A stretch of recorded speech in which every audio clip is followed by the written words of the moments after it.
All right. Well, we can just start, I think, without Julie, and she'll catch up. I know she's logging in. So I'm Judd Grutman. I'm the founder of Vonzella, and this is a gay guy, a black man, and a white mom walk into a boardroom. Thanks so much for joining us. We are a public benefit corporation that's pioneering a first of its kind bail insurance product. We're also finalists today in the Minnesota Cup. And one of the things that's helped us get here is both our diversity of team and our diversity of thought, and how that together brings new ideas to the table and new people to the table. So I'm going to kick it off to Brad, and we'll start with, we're going to go over sort of five key lessons that we've learned along the way, and we'll open it for some questions at the end. Absolutely. I'm Brad Wright, and the diversity of our team is more than obvious. You know, we're not your average Minnesota group. We're not the nonprofits that are always invited to the party. We're not black and white guys. White guys know a lot of stuff and have connections. It's a good thing, but it makes us ready for any group. The right person for the right opportunity. Divide and conquer as a team. You know, because we're so different, I believe we all bring a unique perspective into the boardroom. There's some diversity where everyone looks different but has the same mindset. I could say that'd probably be the furthest thing from the truth from when it comes to us. Go to the next slide, please, Judd. Sorry, I was letting Julie in there. And as usual, I'm having technical difficulties. Hi, everybody. I'm Julie.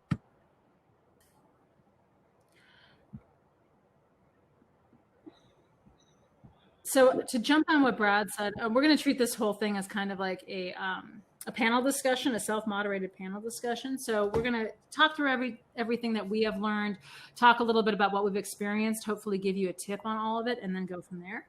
So I just want to build on what Brad said for a sec and say that because we are so different in our temperament, in our professional experience, in our relation to the issues and to what we bring to the table, we have a really amazing complementary skill set that has allowed us to make a lot of headway in a very short amount of time, because we're sort of bringing all of these perspectives and belief systems to the table. And we're allowing each other to express them fully, to be heard, and to balance them out. So it's not about check, check, check, check. Has everybody said their piece? Okay, let's move on to what we were going to do anyway, which I have seen happen over the years in maybe corporate environments where it doesn't feel safe to really speak up. We have created something where, yes, I'm representing the white mom. Yes, Brad's representing the black man. But how we think, how we approach issues don't necessarily always add up to what our driver's license looks like. It can be deeper and richer, and we love that complementary perspective, skill set, and even healthy tension that comes up from that. Because within that healthy tension, we get to stronger ideas that we all feel great about, not sort of pushing through a single idea that everybody has to just sort of nod their heads and concede to. And that, to me, again, having been in corporate environments and other professional environments, that's not always the case. Cool. Absolutely. And our tip to you would be have that communication, make the decision. And when we do make that decision, we try to honor the person that has the closest experience. So if it's about a community activism issue, I might have my input and my ideas, but that's Brad's area of expertise. He has that experience. He knows that. I really don't from firsthand. So ultimately, I'm going to give him the call on that. And once we make that decision, we all agree to just move on. We don't second guess it. We don't fight about it. We don't worry about it. We march forward, because in any business environment right now, but definitely the startup environment, you really don't have time to do anything less. And I think we give each other the trust to own their area of expertise when a call finally needs to get made and move forward. Sorry, I just want to add that. Excellent. Absolutely. Next one. And so in this case, it's really about being curious. And we've already led, amazingly, in our short lifespan, we've had a lot of resistance come our way. a lot of resistance come our way. And it's not always from the corners you think about, which we'll talk about later. But I think there can be a tendency where if you hit a blockade, you stop. If you are worried you might upset somebody, you stop. So you get into this corner of safety where you're not taking bold action, you're not having real conversation, you're not putting yourself out there to be a little bit wrong in the current environment. And that really holds everybody back. So we've tried to remain open-minded and curious in how we kind of do everything. So in one case, we want you to be curious, not intimidated. We're going up in front of Silicon Valley investors. We're going up in front of pretty major thinkers and doers. Judd had his first focus group inside of a barbershop in North Minneapolis, where that was not his everyday thing. That was not his everyday experience. But instead of letting that be an intimidation factor, we just show up to everything with our whole selves, being who we are, and choosing to believe that the people that are there we all have each other's backs and our best interests at heart, and that keeps it open. Guys, do you have anything to add to that? Really well said. I don't. Let's move on to the next curious.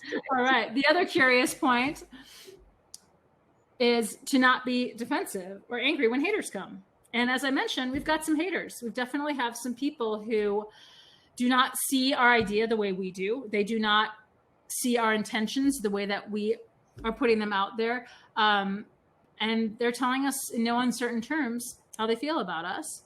And if we always got down to fight and we always got angry, we would never move past it. It would stop our business right there. It would stop our idea right there. And if we did let it stop, people would continue to sit in jail. People would continue to sit in jail for little tiny things for a long time.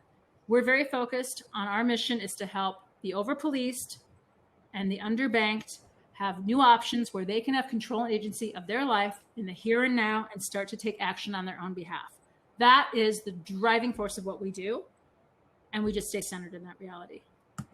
Absolutely. And I will actually add to that because the resistance that we've felt already, it outlines what's been going on in our community. We've had people that in organizations that I admit actually do want to make real change, but refuse to actually look to someone else's view or share ideas with other organizations in order to make their goal move faster or be more effective, for the right now. And if I'm in an organization that's focused on things like social justice and I want people to hear me out, I think the first thing that these organizations would do is start practicing what they're preaching.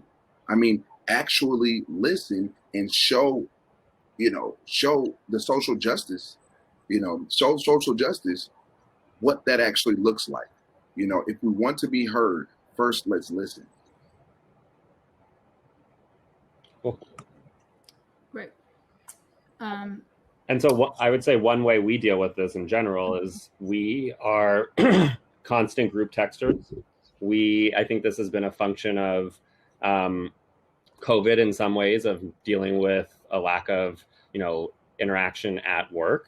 But it's also been a way for us to safely and freely communicate with each other on really pressing and difficult issues. We do not all have, like Julie was saying, and like Brad has been saying, we don't all have the same ideas. And it's been a really effective way just to stay in touch, stay curious, and to learn about each other. Anybody want to add about the group text? Any stories about that? Or no, I do think it's important. We're really bringing our whole selves to this endeavor, and we have debates. We have debates about current events and what's happening out there in the world. And we all know 2020 has given us more than our fair share of things to debate and discuss, and it's not letting up ever. It's constant. So I think for us, we have dared to create amongst our band of three a really open culture where working through that stuff has helped us find our truth as an organization and what really matters to us, and to feel really bonded in the purpose and the goal. And that's kind of what you need when you're trying to do a social action business and you're trying to do something that maybe investors don't understand and maybe nonprofits don't understand. When you're getting people who don't understand, you have to understand each other. Great. So the next thing we want to talk about is, this comes from Brad Feld's The Startup Community Way, and it's about how interactions between startups really matter in both developing an ecosystem for startups and for new ventures, but also for helping those startups and ventures succeed. And so, we are working in a space that requires significant breaking down of barriers to entry, whether it's financial or regulatory. And that requires a lot of creative thinking to get around some of those issues that make it really difficult for startups to launch. And so we have found that our interactions with other startups, other corporations here really can make a difference by collaboration that breaks down barriers, that gives you access. And so it's not just necessarily about getting advice from a C-level person at a company here. It's about how that company and our company can work together to develop synergies that help both of us. And so, and I will say Judd is a master of relationship building. I think for a company that is relatively young, and we are pre-revenue, we are pre-customer, we're about to do our first pilot in a few weeks. He has done an amazing job of cultivating and tending to those relationships across the country. Not just in our own backyard. We're working to do that as well, but he has a truly diverse coalition. And we talk about that all the time. Like, our coalition are scholars from universities like Northwestern, down to incubators in town and out of town, to different investors, to insurance executives, to small town white guy bankers. We've had a lot of people kind of come into our fold, and we welcome them all with open arms, because each of those networks brings us new perspective and new possibilities. So while that relationship tending, I don't do it, Judd does, I would imagine takes a lot of energy and work. Now that the pieces are starting to align for us, we're really starting to understand the multiplier value of staying open to those relationships. Yeah, and the other thing I would say too is, like, and Brad maybe can speak to this, but some organizations also can help you pilot and can help you really try out new things. And so I just encourage everyone to find those connections. And Brad, if you want to do a quick piece on that, let's bet on that. But otherwise, we can move on.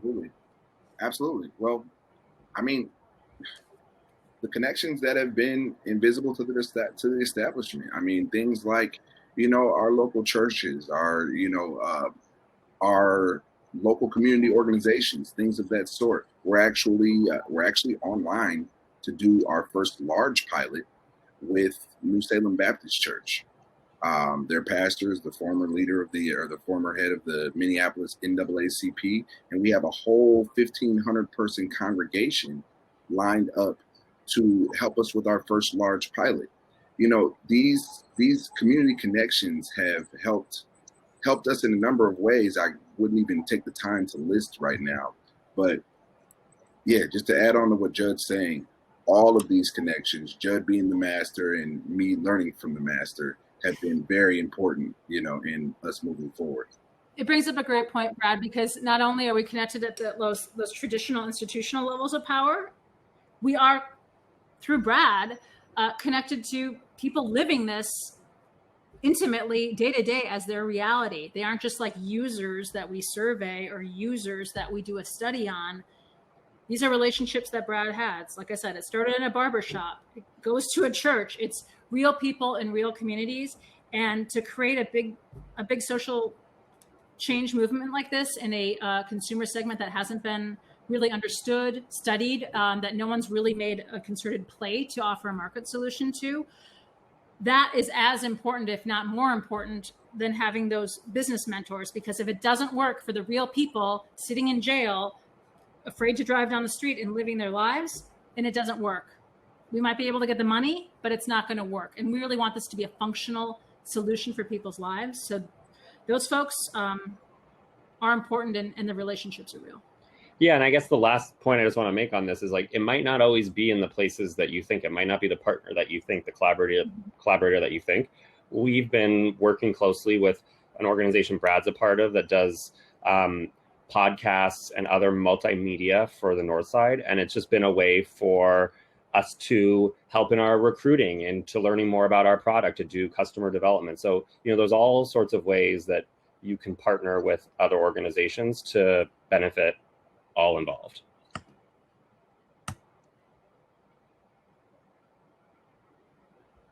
All right, Brad, that's you, I think. So, of course, as the slide says, drop the us versus men mindset. And we kind of spoke to this a little bit, but what we mean by that is that a lot of us, a lot of these startups, a lot of these nonprofits, we have the same goal. But what we've seen is that if we're not doing something one person's way, or one organization's way, or the other organization's way, that they don't want to join with us. What we're here to do is we're actually here to build those relationships, see how we can help further this process of social justice change and justice reform. We don't want to get in the way of any organization. We want to see how we can help. We can share data. We can come to a common goal even faster and give an opportunity and a strategy for people to help themselves until this issue is solved. Yeah, I think what we're noticing now, we've all lived through 2020 up to this point. We're all still here. We're still standing. But we all know that in this country right now, and it's permeated a lot of life, we're in this mindset of you're either with us or you're against us. Either you're all this or you're all that. And because we're kind of trying to try something new, we don't fit in, we don't perfectly check a lot of people's boxes right now. And we are trying very, very hard to continue to extend outreach and understanding to folks that haven't really come on our side yet to see the solution. We do not want to make enemies. We honestly don't even want to make enemies of like the bail bonds system right now. Even though that's who our major competitor is, we're not trying to demonize or vilify them particularly either. They have their place in the market. They do their thing. We're trying to fill a huge gaping hole in everyday people's lives. So if we can stay in that and not immediately overreact and get into these turf wars or we're right, you're wrong, that's not right, we're right space, that is the energy that we're going to need to continue to move through these trying times that we're all collectively living through. So the tip here that we wrote down is to remain consciously open-minded even when people are coming at you with resistance. And I personally feel like in a lot of corners, we've seen less resistance and more openness where I didn't expect it. I think remaining consciously open to opportunity and open to conversation, having a hater come for us where instead of jumping right at it, we say, what part of that could be right? What part of what they say could be true? What positive intention could they have here? Before we react and respond, we feel like over the long haul, will both keep us going so we don't get burnt out and we don't get fried on this process, but also will show, hopefully over time, a track record like, hey, we really are trying to do this for the right reasons. We are committed. We do care. We are taking the right steps. So hopefully, eventually, there's a new way. Judd, do you have anything to add to that? No, and yes, I guess the one thing I would say is about the bail bonds issue that you brought up. It's like we're trying to help and enable as many people to stay out of jail as possible. Right now, there's only one solution for that, which is a bail bond. And so we are not trying to, even though we don't believe that that's the right business model, that it's a good product for people necessarily, In the long run, it's the only hope many people have. And so we are trying to, focus on incremental change that we can make without derailing others and having others derail us. So, we are definitely focused on short-term action that has sort of a longer-term vision associated with it. And so that's, I think, also important to keep in mind when you're being consciously open about that, is that, what's your mission and how that relates. So, which leads beautifully to our final point before we open up the floor to any questions. Staying true to the core, what really, really matters in this business. We would caution anybody, advise anybody who's going after a challenging concept to know exactly why you're doing it and what pieces of that model are mission critical. What are absolutely critical to what you're setting out to do in your success, and maybe some other pieces of the how exactly you get there, or what is the pilot, or when is it going to happen, or could it look like this, or could it look like that, or could we start here, or could we start there? Being fluid around those other pieces so we can, number one, get to our goal, which is having a real market solution for folks that doesn't exist, and taking the necessary and proper steps to get there. And also understanding that we don't just have one core message that we keep preaching from the mountain. We talk to some people who know nothing about this issue. They know nothing about the issue whatsoever. We have to have a slightly different conversation with those people than we do with someone who's been working in the arena for years and has opinions and beliefs that are deeply ingrained based on their own worked and lived experience that might need a little softening and a little movement from us. Those are two very different conversations about what Vanzella is and how we're going to get where we need to be. But the core of what we're trying to do, how we're trying to do it, who we serve, and what we're going to do doesn't change. So I think often, I've seen this in my work as a pitch consultant and a brand strategist, often sort of vision or purpose-driven companies feel like they have to dig in on absolutely everything. They've got like, this is it. This is the right way to be. This is the right product. And honestly, there are founders who have absolutely no social justice mission who are equally dug in. It's your baby and you feel like every single thing has to be exactly the way you planned it. And if you're that dug in on every single thing going exactly the way you want it to, it's just really, really hard to get traction and move forward. So our tip for you is know what those non-negotiable things are. Stick to them, know exactly how you talk about them, how you think about them, and get to complete alignment on that mission every day, and know what needs to change in the goal of making it real. That was a really long-winded answer, but I hope it made some sense. Brad, do you have anything to add to that before we move on? Well, actually, I mean, I think you covered it pretty well, but I think you got to look at it through the lens of being empowered by, as Julie called it, not even the haters, but the obstacles. Every single obstacle that we've run into in this process, instead of getting discouraged, our team has gotten fired up. It's just been a boost of energy. Every time that we can, get together and think and overcome an issue that maybe, would have stopped some people or discouraged some people or slowed people down, we've actually used it, flipped it, used it as energy, and it's actually sped us up. So yeah, definitely being fluid is a major, major plus for anyone in this space.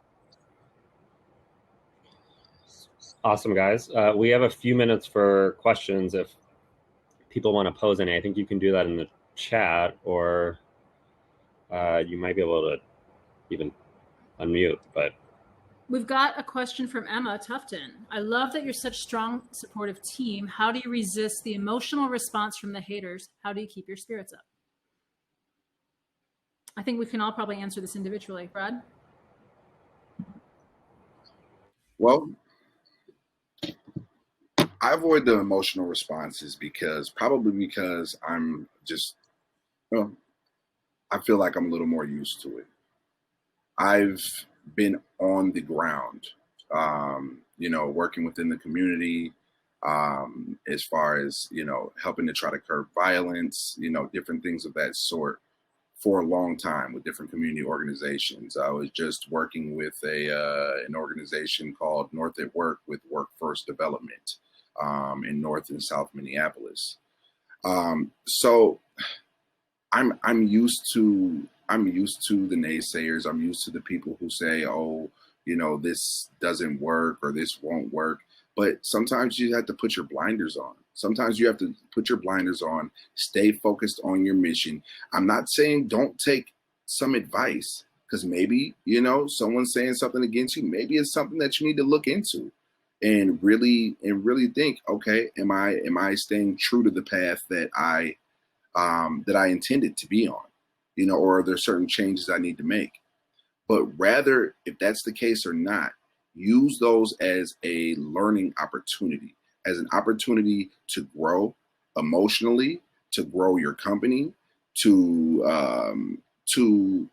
maybe innovate new ways to make everybody understand. And you're not going to make everybody happy, but to make even more people happy with, your approach and what you're doing.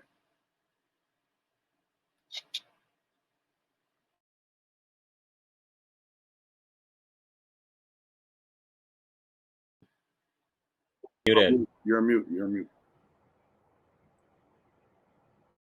Oh, all right.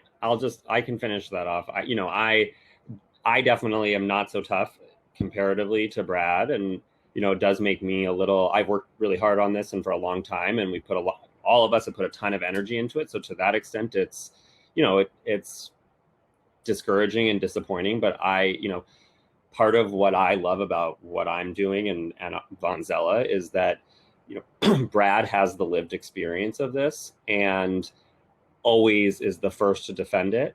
And from the moment I met Brad, was glued to this, how he could help, how this was the first solution he has seen brought to his community that he thinks can really make a difference. And so, I think you just got to go back to your core of what you're working on and why you're doing it. But it certainly helps having sounding boards who are so confident in what we're doing.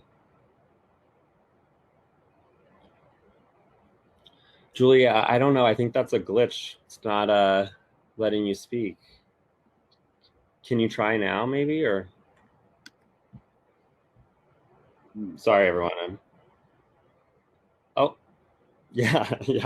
I guess you've said enough. That's right. All right. Well, thank you, everyone. It's 1:45. We want to be mindful of everyone's time, and it was great to meet you virtually. And please stay in touch with us. You can go to vonzella.com. Absolutely. Thanks. Have a great day. Take care. Enjoy the rest of the conference.